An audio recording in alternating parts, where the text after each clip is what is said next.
Como hemos venido comentando en el programa, lo hicimos la semana pasada y también el día de hoy, el jueves pasado, de repente Mario Delgado, secretario de Educación Pública, aparece en un video, lo postea en su cuenta de X y dice que junto con los secretarios estatales de Educación se tomó la decisión de adelantar el fin del ciclo escolar que iba a terminar el 15 de julio y adelantarlo para el 5 de junio. Y esto genera un revuelo enorme, muchísima gente molesta manifestándose a través de las redes sociales y otros medios. Y a la mañana siguiente le preguntan a la presidenta Sheinbaum y dice ella, no, es una propuesta, no es algo definitivo. Y en la gira presidencial que se llevó a cabo en Sonora, Mario Delgado dice que el lunes va a haber una reunión, una nueva reunión con autoridades educativas de los estados para hacer una nueva propuesta de calendario escolar. Todo esto, pues a pocas semanas del fin del ciclo escolar, se utilizó como pretexto el mundial, el calor, pero bueno, el mundial sabíamos hace 8 años que iba a ser en estas fechas y pues no hubo ninguna decisión que alterara hasta ahora el calendario escolar, y el calor pues es, según revisé yo, pues es incluso hasta un poco menor que el del año pasado en muchas partes de la República.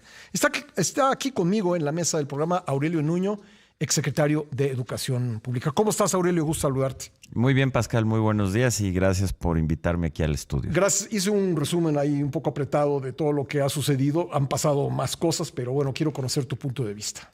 Bueno, mira, la decisión es una decisión profundamente irresponsable y frívola, la que tomaron el jueves, y que me parece refleja en gran medida la anatomía de los gobiernos de Morena. En primer lugar, hay una profunda improvisación.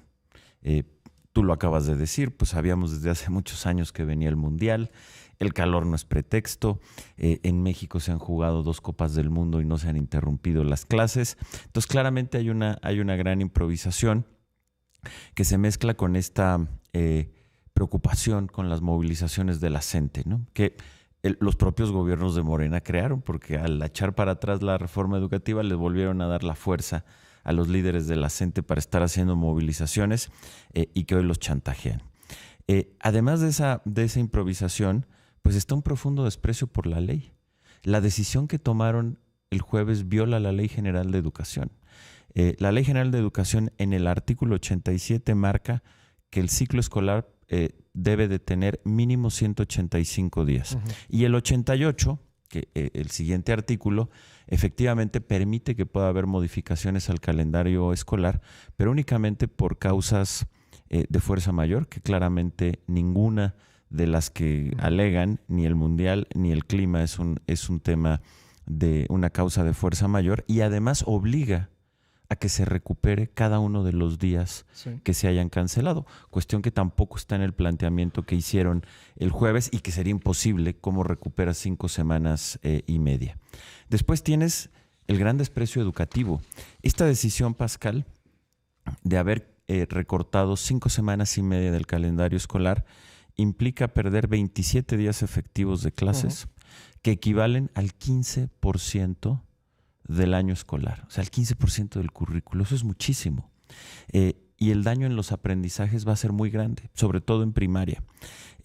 Después tienes, finalmente, el enorme desprecio por las familias y particularmente por las madres trabajadoras.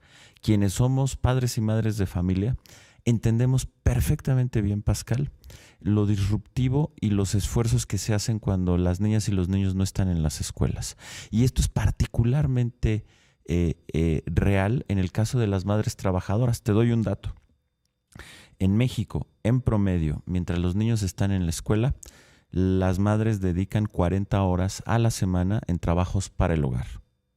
Cuando los niños no están en la escuela, en promedio sube a 65 horas a la semana de carga adicional de trabajo en el hogar para las madres.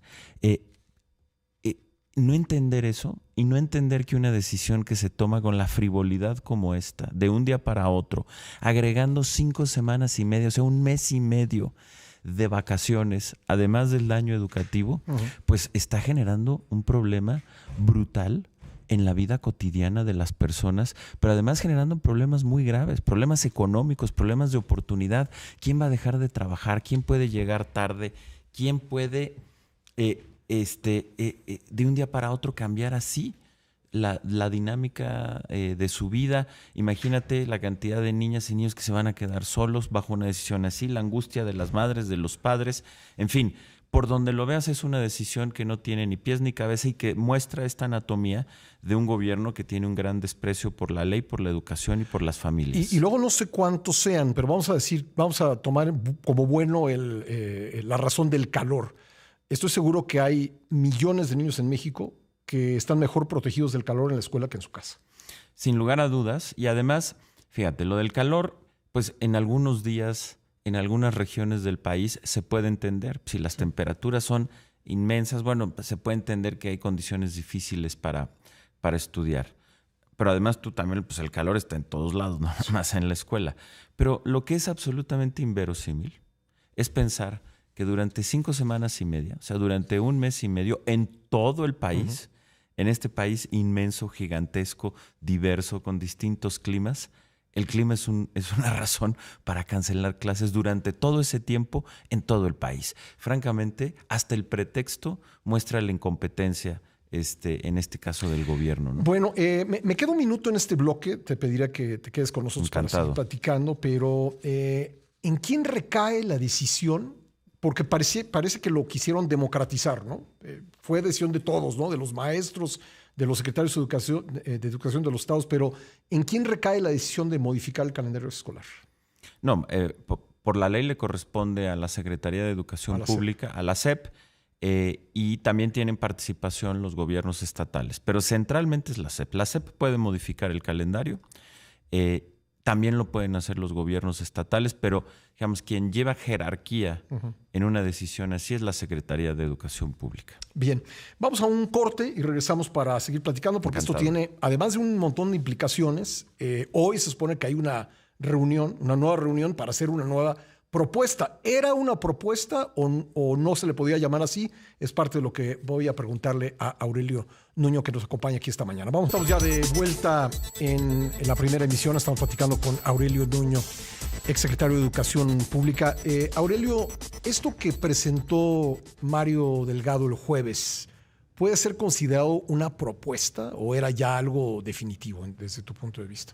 No, obviamente el anuncio fue definitivo, y la reunión que tuvo con los secretarios estatales, con los secretarios de educación de los estados, fue una reunión que llegó a una definición final y así la anunciaron. Lo que pasa es que de inmediato fue tal la reacción de protesta de todo mundo, de las madres, de los padres, de los docentes y de la opinión pública, pues que al día siguiente la presidenta de la República dijo que tan solo era una propuesta, un poco, me imagino, para darse tiempo y ver qué hacían. Sí. Pero obviamente lo que sucedió el jueves no fue una propuesta, fue una definición ya final, ¿no? Yo no recuerdo, igual corrígeme si mi memoria es mala, pero no recuerdo otra decisión gubernamental en este sexenio que haya generado tanto rechazo de la ciudadanía.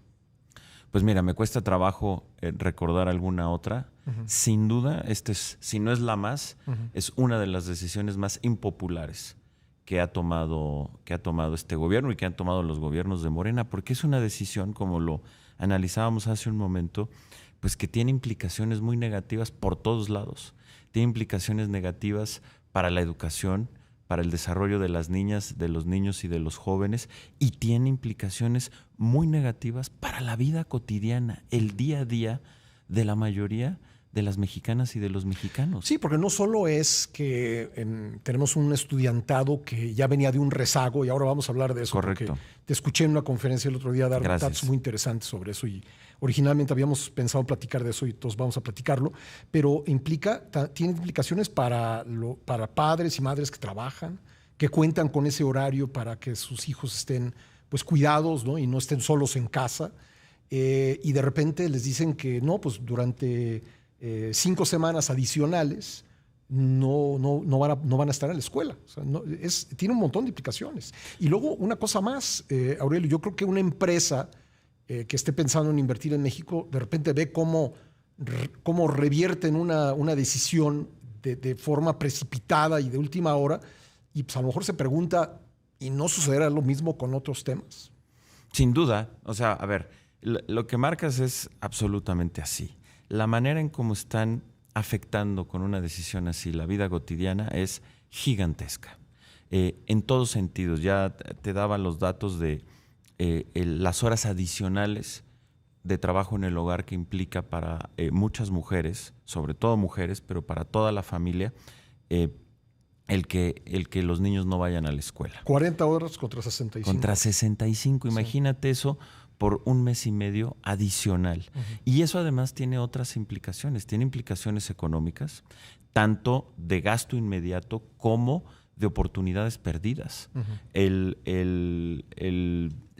Digamos, hay una encuesta muy bien hecha del Centro Espinosa Iglesias sobre la movilidad intergeneracional y muestra cómo la movilidad social intergeneracional y muestra cómo en las familias con menos recursos, quienes tienen obligaciones de cuidado tienen mucha mayor dificultad de lograr una movilidad social a lo largo de su vida, porque esos cuidados pues implican horas de trabajo que son un costo de oportunidad, como llaman los economistas, es decir, están perdiendo la oportunidad de hacer otras cosas, de estudiar, de trabajar, etcétera, ¿no? Entonces, una decisión así tiene unas implicaciones muy profundas que afectan increíblemente el bienestar de las familias. Claramente es una decisión que no tuvo una perspectiva de género por el impacto que tiene particularmente sobre las mujeres y además señalas algo muy, muy, muy inteligente y muy agudo, y es decir, esto tiene también un impacto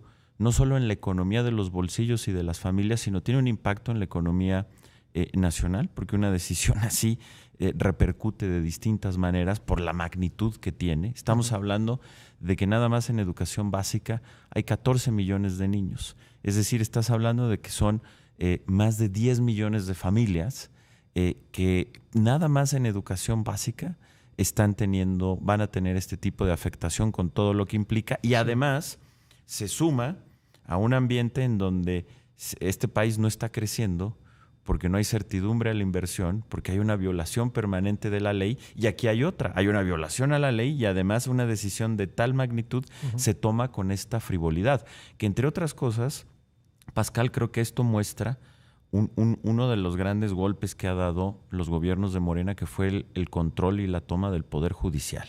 Y aquí se nota en una decisión que impacta en la vida cotidiana, en el día a día, por qué la importancia de la independencia del Poder Judicial y por qué la división de poderes no es una abstracción intelectual. Tiene una repercusión directa en la vida cotidiana y hoy la estamos viendo. Sí. Los gobiernos de Morena pudieron tomar esta decisión sin ni siquiera preocuparse por la consecuencia jurídica de sus actos, aunque estuvieran violando una ley, porque saben que controlan al Poder Judicial y que no van a tener sanción. Y que no va a haber amparo. Exactamente, sí. Y por eso afectan la vida cotidiana con una mano en la cintura, ¿no? Aurelio, la presidenta Sheinbaum ha hablado de este tema esta mañana. Me gustaría que escucháramos un par de audios de la conferencia. El primero, donde dice pues, que esto no fue una ocurrencia de Mario Delgado, que fue un acuerdo entre las 32 entidades federativas y la federación. Vamos a escuchar.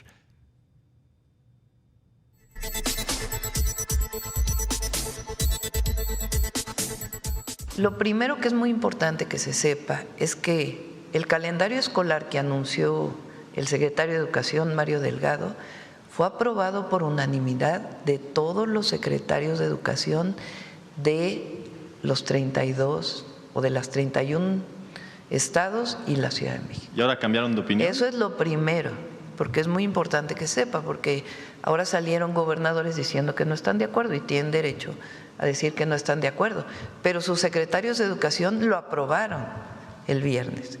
Eso es lo primero, no fue una decisión, una ocurrencia de Mario, sino a petición de muchos maestros y de padres de familia que se hizo este planteamiento y todos lo votaron. Eso es lo primero, para que no digan que es porque hubo una campaña ahora contra Mario, y la verdad es que fue una decisión unánime de todos los secretarios de Educación del país. Eso es lo primero. A ver, Aurelio, aquí tenemos 1 minuto y medio en este bloque. Haremos pausa y si te puedes quedar, seguiremos hablando del tema, pero hazme un comentario sobre lo que acabamos de escuchar. Bueno, primero queda aquí claro que no fue una propuesta, sino en palabras de la propia presidenta, pues ya está hablando de una decisión y habla de una decisión que está votada. Entonces, lo primero que vemos es una terrible incongruencia en su propio discurso, lo cual muestra la improvisación y otra vez todo este problema de desprecio a la ley, a la educación y a las familias. Y finalmente, pues este tema de si fue una decisión nada más de la SEP o de los demás, pues en el fondo es intrascendente. O sea, no entiendo por qué tener que decir, no, bueno, es que fue una decisión de todos. Pues fue una pésima decisión que fue encabezada por el gobierno federal, aunque haya sido avalada por la de los gobiernos de los estados. Me parece que es quererse disculpar o tapar con algo que no hace sentido y que te muestra pues esta terrible improvisación una vez más en estas declaraciones, ¿no? Bueno, vamos a un corte y regresando me gustaría que platicáramos de una solución, entre comillas, que se empezó a flotar el fin de semana y que parece que lo que van a decidir hoy, hay que esperar a que lo hagan, pero pareciera que lo que quieren decidir hoy es dejar el fin de clases el 5 de junio y adelantar el regreso a clases para dejar el periodo vacacional en duración igual. Si eso se concreta, me gustaría conocer tu punto de vista al respecto. Encantado, Pastor. Estamos conversando con Aurelio Nuño. Te comentaba, Aurelio, que parece que la solución, entre comillas, que se está encontrando es dejar el fin de clases en el 5 de junio y adelantar el regreso a clases para que el periodo vacacional sea el mismo. Vamos a escuchar lo que dijo la presidenta al respecto. Pues también hay que escuchar lo que se plantea. Entonces, se plantearon vacaciones muy largas. Entonces, el planteamiento ahora pues es que se conserven las 6 semanas de vacaciones y se va a volver a reunir este Consejo de Educación donde participan todos los secretarios hoy a las 10 de la mañana para recoger pues esta visión de algunos padres y madres de familia en la idea de que solo sean 6 semanas de vacaciones, como siempre ha sido, y que a lo mejor algunos se adelanten y otros puedan permanecer con el calendario anterior. Pero vamos a esperar a las 10 de la mañana la decisión y el objetivo es que sea una decisión de consenso, como fue la decisión del viernes. Ahora hay que escuchar y pues esencialmente es que se mantengan las 6 semanas de vacaciones. ¿Esa es una solución, Aurelio Nuño? Mira, la única solución es que todo el país regrese al calendario como estaba. Si salen con un tema de que se va a salir de manera adelantada y también se va a regresar de manera adelantada en algunos lugares del país o en todo el país, es una decisión que otra vez no tiene ni pies ni cabeza. Primero, la decisión educativa. Si se adelanta la salida 5 semanas y media, como lo han planteado, y después el regreso 5 semanas y media, hay una pregunta. ¿A qué año regresan los niños? Es decir, las 5 semanas y media que ya no tuvieron este ciclo escolar, al que sigue, van a un niño que está en primero de primaria, va a regresar 5 semanas después de vacaciones a primero de primaria y después le van a dar sus calificaciones ahí y se va a cambiar de salón inmediatamente y va a pasar a segundo, o va a perder las 5 semanas de primero de primaria y simplemente va a entrar antes a segundo de primaria. Es absurdo. Pensar que esas 5 semanas se van a recuperar después de las vacaciones, logísticamente es imposible de organizarlo. Estás hablando de más de 14 millones de niños. ¿Qué van a hacer con las calificaciones que se tienen que preparar con mucho tiempo antes? Los maestros que tienen que preparar las clases antes. En el proceso pedagógico, interrumpir 5 semanas y media. El trabajo que estás haciendo para regresar, luego recuperar 5 semanas y media y luego cambiar de curso, no tiene pies ni cabeza, eso no va a funcionar. 1. 2, seguirá siendo increíblemente disruptivo con las madres y los padres de familia. Por un lado, les adelantas la salida, generando toda una disrupción en tiempos que ellos no tenían programados, y después cuando sí están las vacaciones, que sí las tienen programadas, que muchos seguramente ya pagaron vacaciones o ya tienen alguna salida y ahora se los echas para atrás. Claro, y los hoteles que ya tienen reservaciones pues van a cancelarlos porque los niños van a estar en clase, etcétera, etcétera. Entonces, no tiene pies ni cabeza. Ojalá no salgan con esa ocurrencia porque no van a acabar con el problema. ¿Sería peor? Primero, van a seguir violando la ley. Segundo, van a seguir afectando los aprendizajes de las niñas y los niños. Tercero, van a seguir demostrando su falta de conexión con la vida cotidiana de las familias y particularmente de las madres y de las madres trabajadoras. Eso no es solución. La única solución es decir, señores, nos equivocamos, vamos a regresar a como estábamos. Bueno, y comentábamos en el corte que también si esto se hace por el Mundial, pues es en parte, a lo mejor no es lo más importante, pero creo que es importante. Le van a quitar a los niños la oportunidad de ver el Mundial en su escuela. Que es algo que a mí me tocó y que recuerdo todavía con pues mucha alegría. Totalmente, Pascal. Yo recuerdo muy bien. En el Mundial de México 86, yo tenía 8 años, iba en segundo de primaria, las clases no se suspendieron, íbamos a la escuela, pudimos seguir el Mundial. Efectivamente, en los partidos de México podíamos ver en la escuela y después seguían las clases y era un tema colectivo en el que todo el mundo estaba involucrado con el Mundial. A jugar fútbol. Todos estábamos felices y nadie faltaba a clases. Y déjame decirte algo, logísticamente, para entender cómo esto no puede ser el pretexto. En el Mundial de México 86 fue un mundial que se organizó de manera precipitada porque el mundial iba a ser en Colombia. Colombia renuncia a la sede y México la toma con poco tiempo de anticipación. México, la Ciudad de México tenía encima el temblor del 85, que había devastado a gran parte de la capital. Y estábamos en medio de una crisis económica, la de los 80, muy parecida a la que estamos viviendo aquí, por cierto, por la falta de crecimiento que han dado los gobiernos de Morena. Pero en ese contexto, que era mucho más retador que el actual, después de haber vivido el temblor, organizando una Copa del Mundo a contratiempo por la renuncia que había hecho Colombia a la sede, se organizó. No tuvieron que cancelar clases y el Mundial salió perfecto, impecable. No hubo ningún problema de ningún tipo y todos, los niños, yo era un niño en ese momento, disfrutamos el Mundial. Como por qué en este momento, cuando se tuvieron 9 años de planeación, resulta que no pueden convivir las clases con el Mundial. No hace sentido. Entonces, eso me obliga a preguntarte por qué parece haber la decisión tomada de que las clases terminen el 5 de junio, porque lo que nos están diciendo, no, sí van a terminar el 5 de junio, pero se va a adelantar el regreso a clases. A menos de que nos anuncien otra cosa a las 10, lo que parece estar pasando es que sí hay la decisión de que terminen las clases el 5 de junio. ¿Por qué? Mira, yo creo que le tienen pánico a las movilizaciones que está amenazando la coordinadora y a los boicots, que es un problema que ellos generaron. Porque con la reforma educativa, pues los líderes de la coordinadora ya no podían obligar a los maestros a movilizarse porque se ganaban ellos su plaza. Como Morena tiró la reforma educativa, les regresaron a los líderes sindicales ese control, pensando que los iban a ayudar a movilizar electoralmente, cosa que sí han hecho, pero también la coordinadora aprovechó recuperar ese poder para chantajear a su aliado que es Morena. Y entonces cada vez que pueden le piden más cosas. Y ahora van a aprovechar la coyuntura del Mundial para pedir otra vez que se tire la ley del ISSSTE, para sacarle más recursos y más canonjías y más privilegios. Y están muy preocupados por ello y piensan que si mandan a los niños de vacaciones, la gente ya no se va a movilizar, lo cual es bastante ingenuo. Se movilizarán menos, pero aquí van a estar. No compensa, pero además no puede otra vez es renunciar porque además a gobernar. No se necesitan muchos para hacer una disrupción. Absolutamente, sí. pero además no es pretexto. Sí. Para eso el gobierno tiene que gobernar y tiene que enfrentar el problema de la gente y no tiene por qué pasarle los costos a las niñas, a los niños y a las familias.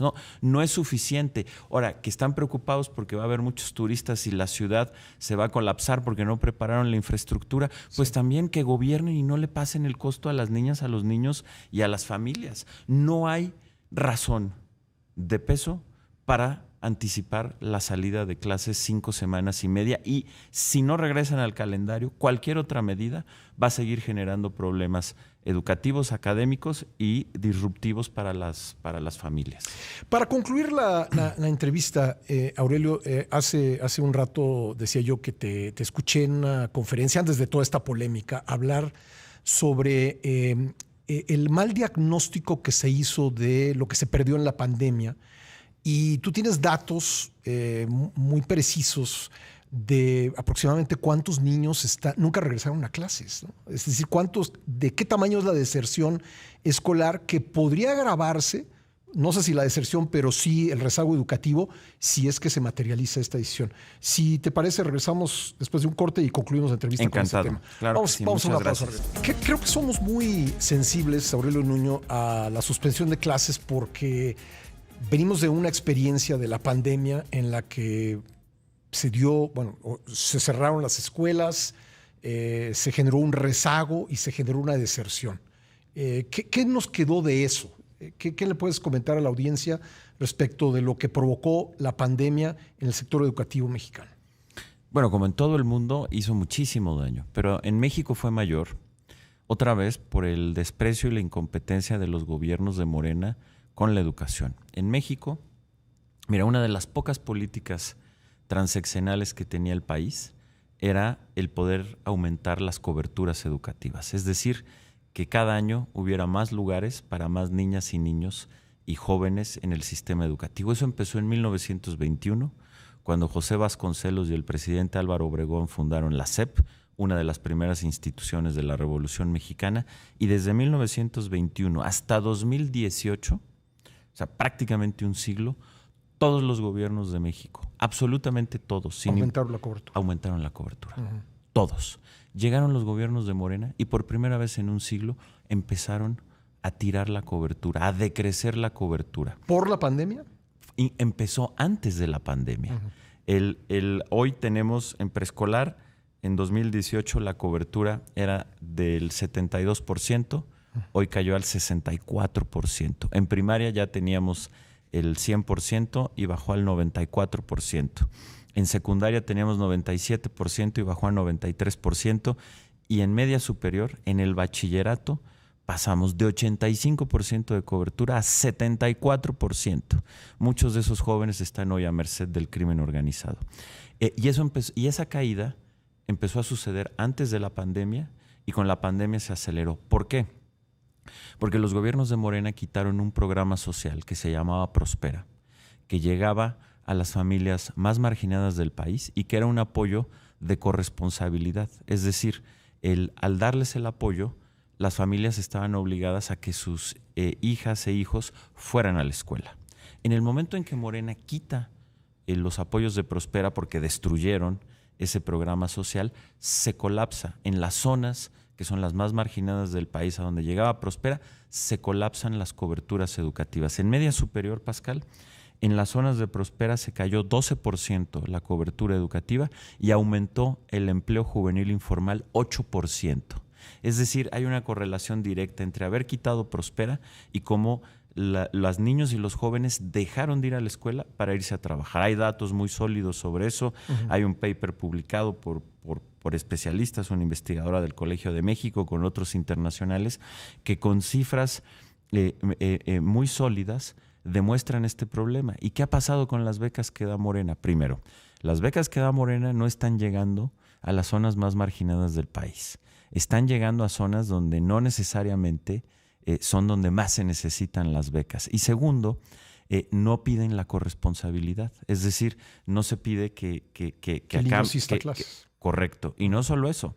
En muchos casos dan el apoyo directo a los jóvenes en lugar de a las mamás, como pasaba con Prospera. Entonces, hay un cambio muy claro en la correlación de quién tiene el control de ese recurso, que termina teniendo una consecuencia como lo estamos viendo. Pero la principal es que no están llegando esas becas a las zonas más alejadas donde sí llegaba Prospera. Entonces, esa destrucción de Prospera es la principal causa de haber revertido más o prácticamente un siglo de aumentar coberturas educativas, que ya estábamos llegando en todos los niveles a las coberturas más altas, es decir, a la cobertura total o universal, que si los gobiernos de Morena hubieran continuado, posiblemente en este sexenio estaríamos llegando a coberturas universales en todos los niveles, preescolar, primaria, secundaria y bachillerato. Y sin embargo, rompieron esa tendencia y por primera vez estamos viendo un retroceso por decisiones que ellos tomaron.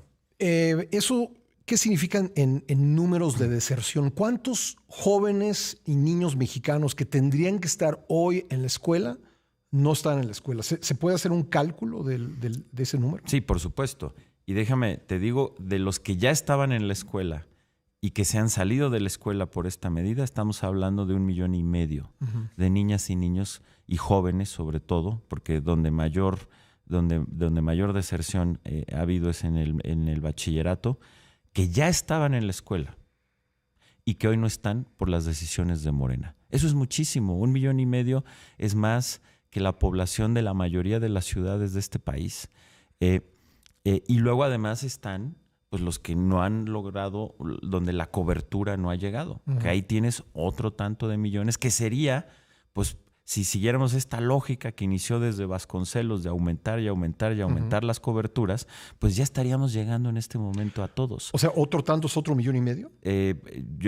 Es más, yo creo que los que quedan todavía fuera es un poco más de 2 millones más o menos. Pero los que ya estaban y hoy ya no están por decisiones de los gobiernos de Morena es 1,5 millones, que además son de las familias más pobres, de las más necesitadas. Y aquí es donde ves que este tema de primero los pobres pues es solamente retórica. En educación, las decisiones de Morena han afectado sistemáticamente a las niñas, a los niños y a los jóvenes de menos recursos, empezando con esta decisión de quitar Prospera. Quienes han dejado de ir a la escuela son quienes menos tienen. Quitar las escuelas de tiempo completo. Las escuelas de tiempo completo que tenían jornada ampliada y comedor con comida nutritiva atendían a casi 4 millones de niñas y niños en las zonas más marginadas del país. Que además permitían, otra vez, a las madres trabajar, desarrollarse profesionalmente, y eso permite aumentar el ingreso familiar hasta en un 30%. Todo eso está medido por la UNICEF, por el Banco Mundial, por el IMCO. Morena destruyó las escuelas de tiempo completo. Pues llegamos al final de la entrevista. Nada más preguntarte por último, ¿qué piensas tú que van a anunciar a las 10 de la mañana dentro de 45 minutos? Pues mira, yo espero que anuncien que revierten totalmente la decisión y que regresan al calendario como estaba. Es la única solución verdadera. Si salen con alguna otra supuesta creatividad, otra improvisación como la que ya platicamos, no va a funcionar. Y el malestar de las mamás, de los papás, de los docentes y de la sociedad va a continuar en lo que ha sido la decisión más impopular que ha tenido los gobiernos de Morena por cómo están afectando a las niñas, a los niños y a las familias de México. Aurelio Nuño, muchas gracias por venir. A ti, Pascal, encantado. Gracias. Vamos.